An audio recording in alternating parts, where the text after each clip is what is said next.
నేను మీ స్వాతి ఉస్మానియా యూనివర్సిటీ. నిజంగా ప్రజలందరికీ కూడా సాటి మానవులుగా మానవత్వంతో ఈరోజు ఇప్పుడు ఈ చర్చ ఈ వీడియో చేసేటప్పుడు కూడా ఈ మాటలు ఉద్దేశపూర్వకంగా అయితే మాట్లాడేటివి కావు. పార్టీల పరంగా వాళ్ళకు ఉన్నటువంటి సిద్ధాంతాల పరంగా ఆ సిద్ధాంతాలను కాసేపు పక్కన పెడితే వాళ్ళు ఏ సిద్ధాంతమైనా కావచ్చు. ఉదాహరణకు భారతదేశంలో ఒక 130 కోట్ల జనాభా ఉందండి. అంతెందుకు తెలంగాణ రాష్ట్రంలో కూడా 4 కోట్ల మంది జనాభా ఉంది. 4 కోట్ల మంది ఒకే సిద్ధాంతంతో పనిచేయరు. అలాగే భారతదేశంలో ఉన్నటువంటి 130 కోట్ల మంది కూడా ఒకే సిద్ధాంతంతో పనిచేయరు. కావచ్చు ఒక సిద్ధాంతమే కరెక్ట్ అని నువ్వు అందులో ఉన్నప్పుడు, అందులో మునిగి తేలుతున్నప్పుడు అదే కరెక్ట్ అని నువ్వు భావించడంలో తప్పు లేదు, మీరు భావించడంలో తప్పు లేదు. కానీ అవతల వారిని విమర్శించేటువంటి హక్కు కూడా ఎట్ ద సేమ్ టైం మీకు కూడా లేదు అనేటువంటిది మీరు తెలుసుకోవాలి.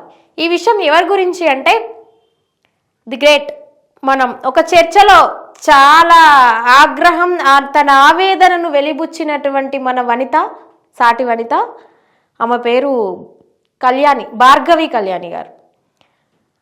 నిజంగా ఏం ఇక్కడ విమర్శ అనేది జరగట్లేదండి. పార్టీలను పక్కన పెడితే కాసేపు ఆ పార్టీలను పక్కన పెట్టి చూస్తే మీరు పొద్దున అసలు ఆ చర్చలో మాట్లాడినటువంటి మాటలు, ఆ వ్యవహారం, ఆ భాషా శైలి ఎందుకు మీరు మీ ఇంటలెక్చువాలిటీని ఎందుకు కోల్పోవడం జరిగింది?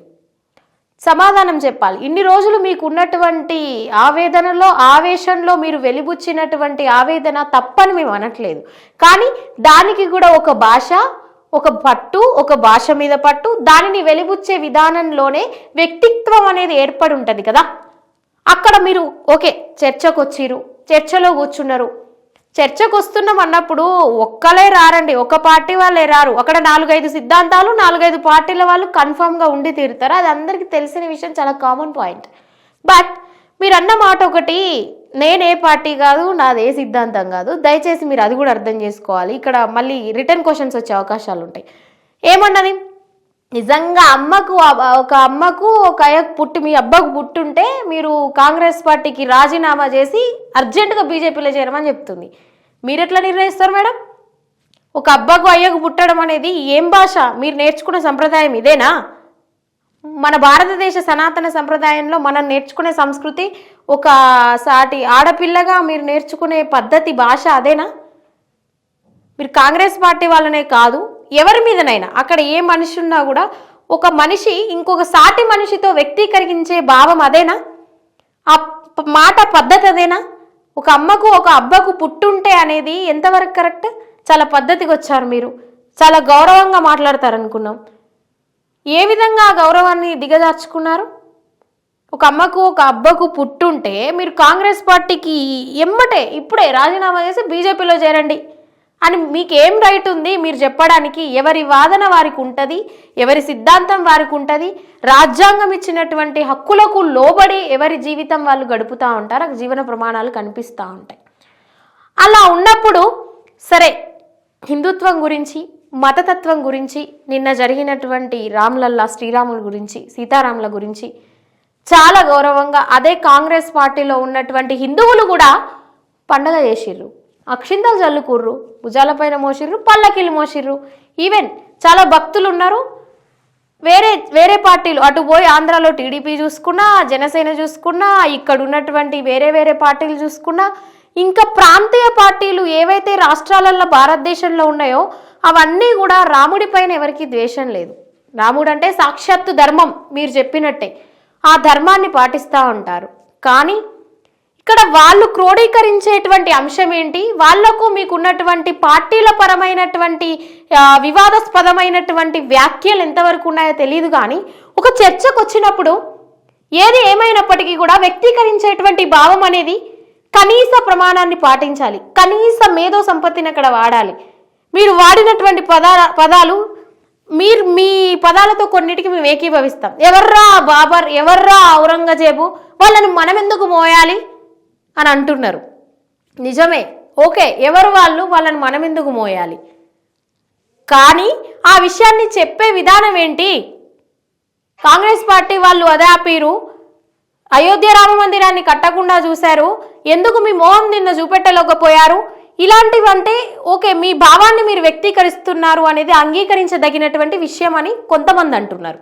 ఇంకొంతమంది యొక్క భావం ఏంటి అంటే అక్కడ వాళ్ళ అమ్మ అబ్బ దగ్గరికి మీరెళ్తే ఎవరమ్మా నువ్వు, ఎందుకు ఆయత్తుగా మొత్తుకుంటున్నావు, ఎందుకు అట్లా అరుస్తున్నావు, ఒక బాధ్యతాయుతమైనటువంటి పార్టీ పైన ఒక బాధ్యతాయుతంగా ఒక ఆడపిల్లగా మీరు ఒక రెస్పెక్ట్, ఒక గౌరవంగా, ఒక పద్ధతిగా మాట్లాడాలి కదా ఆ చర్చలో.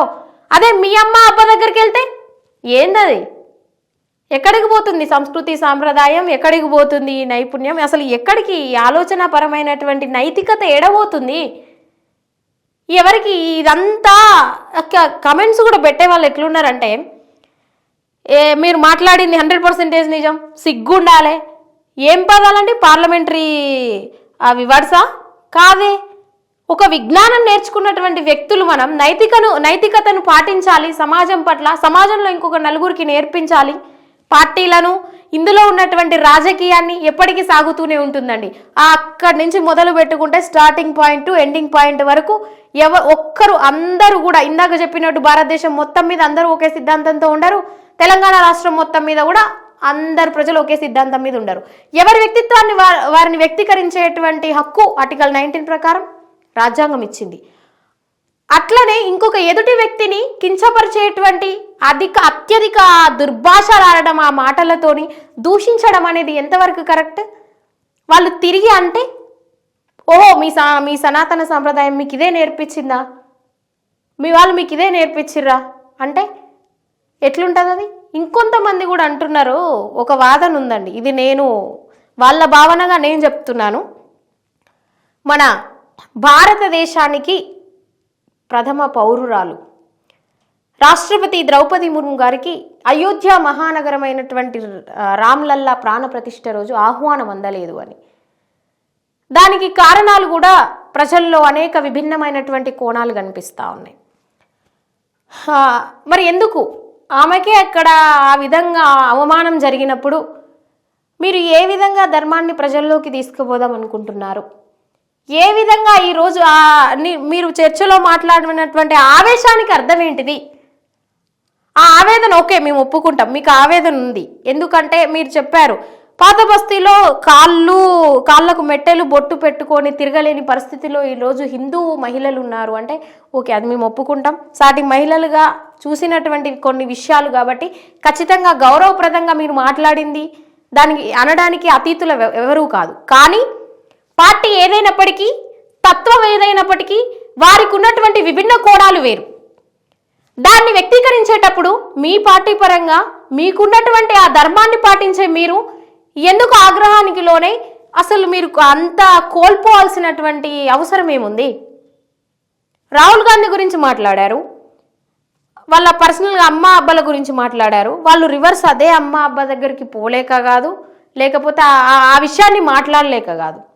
ఒకటి గుర్తుపెట్టుకోవాలి మేడం, ఏంటి అంటే మతతత్వాలు ఎన్నున్నప్పటికీ బీజేపీ ప్రభుత్వం, ఆర్ఎస్ఎస్లో ఒక భాగమైనటువంటి బీజేపీ ప్రభుత్వం నిన్న జరిగినటువంటి అపూర్వ ఘట్టం రామ్లల్లా ప్రాణప్రతిష్ఠ అనేది కొంత అది మనందరం అది చూడడం కూడా ఒక అదృష్టంగా భావించి మేమందరం కూడా చాలా సంతోషించదగినటువంటి విషయమే అని అనుకున్నాం.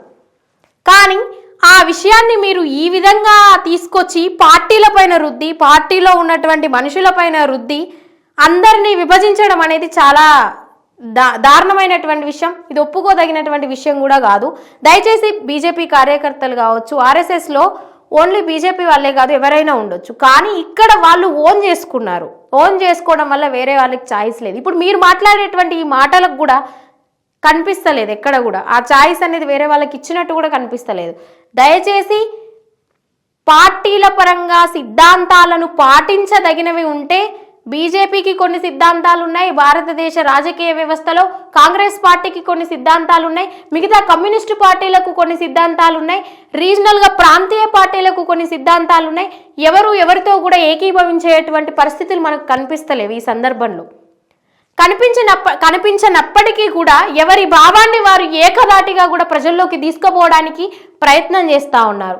ఆ ప్రయత్నంలో వాడుతున్నటువంటి ఆ మేధోపరమైనటువంటి మాటలు విమర్శకులను కూడా ఒప్పించగలిగినటువంటి సత్తా ఉండాలి మనుషుల దగ్గర. ఏది మీ దగ్గర? మీరు మాట్లాడేటువంటి ఆ భాష ఏంది? ఆ మొత్తం ఆ నిగ్రహాన్ని కోల్పోయి మాట్లాడడం ఏంది? కరెక్ట్ కాదు. దయచేసి మీ అబ్బలకు పుట్టినోళ్ళైనా అంటే ఈరోజు రాముణ్ణి ప్రేమించే ఎంతో మంది విద్యార్థులు, రామభక్తులైనటువంటి హనుమంతుని భక్తులైనటువంటి ఎంతో మంది నిరుద్యోగులు, ఎంతో మంది ప్రజలు ఈరోజు కాంగ్రెస్ పార్టీలో ఉండడం జరిగింది. మరి వాళ్ళందరినీ అన్నట్టయినా మీరు ఆ మాట? ఇప్పుడు మరి వాళ్ళందరూ కలిసి మీరు అసలు ఒక అయ్యకు పుట్టుంటే మీరు మాట్లాడేది ఏం మాట అమ్మా? అది ఇదే నేర్పిరా మీకు మీ అమ్మా నాన్నలు? అంటే ఏంది మేడం ఇది? ఒకరినొకరు అనుకోవడం అనేది పద్ధతి కాదు. మీరు అన్నటువంటి ఆ సంప్రదాయంలో ఉన్నటువంటి మాటలు కావవి. అందరూ సంప్రదాయాన్ని పాటిస్తారు, మేము కూడా సంప్రదాయాన్ని పాటిస్తాం. ఇక్కడ మీరు అర్థం చేసుకోవాల్సిన విషయం ఏంటి అంటే, రాజకీయంలో పరిస్థితులను బట్టి ప్రజలు మారుతూ ఉంటారు. పార్టీల పరంగా సిద్ధాంతాలకు వెళ్తూ ఉంటారు తప్పితే ఎలాంటి సొంత లాభం కోసం ప్రజలు మారరు. రాజకీయ నేతలు మారుతారేమో కానీ ప్రజలు మారరు. కాబట్టి ప్రజలను అలాంటి మాటలు అనడం మాత్రం ఏ విధంగా కరెక్ట్ అయినటువంటి విషయం కాదు. ఇది విమర్శగా తీసుకోకండి. ఒక ఆవేదనను వెలిబుచ్చేటప్పుడు భాష వాడే విధానాన్ని ఇప్పటికైనా నేర్చుకోండి దయచేసి. మీరు బీజేపీకి వ్యతిరేకంగా మాట్లాడిరు అని అనొచ్చు, కానీ ఏ పార్టీకి ఎవరు వ్యతిరేకులు కాదు, ఏ పార్టీకి ఎవరు సొంత వాళ్ళు కాదు. ఈరోజు రేపు ప్రధానమంత్రుల దగ్గర నుంచి తీసుకుంటే కింది స్థాయి సర్పంచుల వరకు వారికే ఒక క్లారిటీ లేదు, ఎప్పుడు ఎందులో ఉంటారో తెలీదు. తినడానికి తిండి లేని ప్రజలకెందుకు అమ్మా ఈ రాజకీయాలు రుద్దడం? ప్రజలకెందుకు? దేవుడు అందరికీ దేవుడే.